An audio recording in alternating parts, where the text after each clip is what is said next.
Imagine a leader who navigates the treacherous waters of global conflict not with warplanes, but with words. A ruler who believes the greatest strength isn't in dominating others, but in being the calm eye of the storm. This is Sheikh Tamim bin Hamad Al-Thani, the Ameer of Qatar, a leader whose character is a blend of quiet resolve, strategic vision, and deep compassion. Born into rule, he stepped onto the world stage in an era of unprecedented turbulence. He inherited a state of modest size, but the decisions he makes resonate across the globe. His leadership is built on a foundation of loyalty, integrity, and the rare ability to earn the trust of those who expect it least.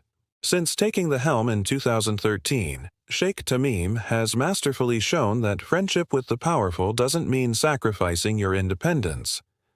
Qatar's relationship with the United States is one of the closest it's ever been, but it's a partnership built on mutual respect, not submission. Think of renewed defense agreements, hosting crucial U.S. bases, and deep cooperation on counterterrorism, energy, and diplomacy. Yet, through it all, Qatar has preserved its unique voice, championing human rights, providing aid, and working tirelessly for regional stability. This friendship is a two-way street, and nowhere was this clearer than during the chaotic collapse of Afghanistan. As foreign nationals and vulnerable people were left stranded, Doha, under Sheikh Tamim's guidance, acted decisively. Qatar opened its skies and its doors, hosting evacuees and facilitating one of the largest air bridge operations in history. Lives were saved because of this decisive action. His commitment didn't stop there. In 2020, under his stewardship, Qatar hosted the historic signing of the peace agreement between the United States and the Taliban. This was a monumental turning point after nearly 2 decades of war. A key part of this was Sheikh Tamim, his firm insistence that the Taliban commit to preventing Afghanistan from ever again becoming a safe harbor for terrorist threats. His crucial role in creating and maintaining the space for these negotiations was praised unanimously at the United Nations Security Council. He didn't just host peace, he actively pushed for it. But Sheikh Tamim's vision for peace extends far beyond a single conflict. It's a global duty.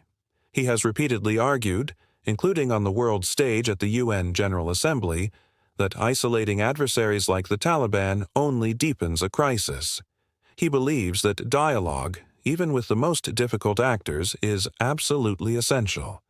He has transformed Qatar into a mediator's capital, a neutral ground where even bitter rivals can come together to talk, a place where trust can be built, slowly but surely. His leadership style is unique. He seamlessly blends quiet diplomacy with genuine humanitarian concern. He listens, even to the voices that few others are willing to hear.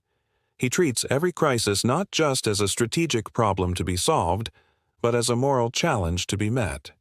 You can hear it in his voice when he speaks of the brotherly Afghan people, or when he insists that dialogue must continue, even as bombs are falling.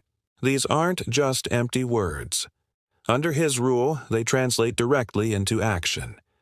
He believes that peace must be patiently built, not simply demanded.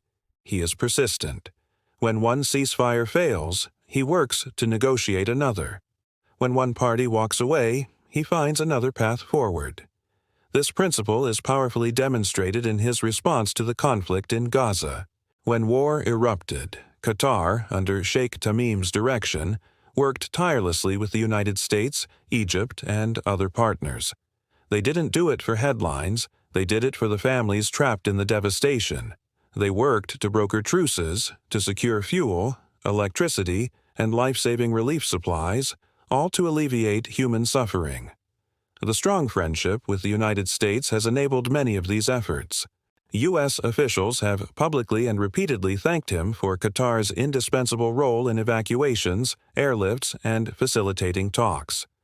In a significant move, the U.S. even granted Qatar the status of a major non-NATO ally, a clear recognition of its vital strategic importance. Yet, Sheikh Tamim never allows that friendship to silence his conscience. When he perceives injustice, he speaks out. He has called on the world not to abandon Afghan civilians, and he has criticized attacks even when doing so comes at a high diplomatic cost. His pursuit of peace is not a soft approach, it is a courageous one. He shows the world what it means to lead a nation that uses its resources, its wealth, its diplomacy, and its international respect, not just for its own prosperity, but as tools to bridge divides, to reduce bloodshed, and to preserve human life. He firmly believes that the dignity of civilians and the rights of the vulnerable must never be sacrificed for geopolitical games. In times of crisis, when other nations are pulling away in fear or anger, Sheikh Tamim opens Qatar's doors. He opens them for talks, he opens them for refugees, and he opens them for the wounded. He ensures Qatar plays its part in making peace possible, sometimes imperfectly, sometimes under fire, but always with the conviction that even one life saved, one hostage freed, or one ceasefire achieved is worth all the risk. Sure, critics exist. Some claim Doha gets too close to controversial actors, others dismiss its efforts as symbolic. But even the harshest critics often admit that many conflicts, where dialogue seemed completely impossible, only moved forward because of Sheikh Tamim's consistent, principled intervention. He doesn't rush for quick victories. He builds lasting foundations. He doesn't expect to be loved by all. He earns their respect. His vision is for a world where peace is not just the absence of war, but the presence of justice, compassion, and dignity. A world where countries can disagree without resorting to violence, and where the orphan, the displaced, and the terrified have someone speaking up for them. Sheikh Tamim bin Hamad Al-Thani is a ruler whose personal qualities, humility, patience, and courage, combine with masterful statecraft and moral clarity. This makes him much more than just a head of state. For many around the world, he is a beacon of what leadership can be when peace is not just the easy option, but the essential one. Thanks so much for watching. If you found this story of modern leadership inspiring, don't forget to like this video and hit that subscribe button for more deep dives into the people shaping our world. See you next time.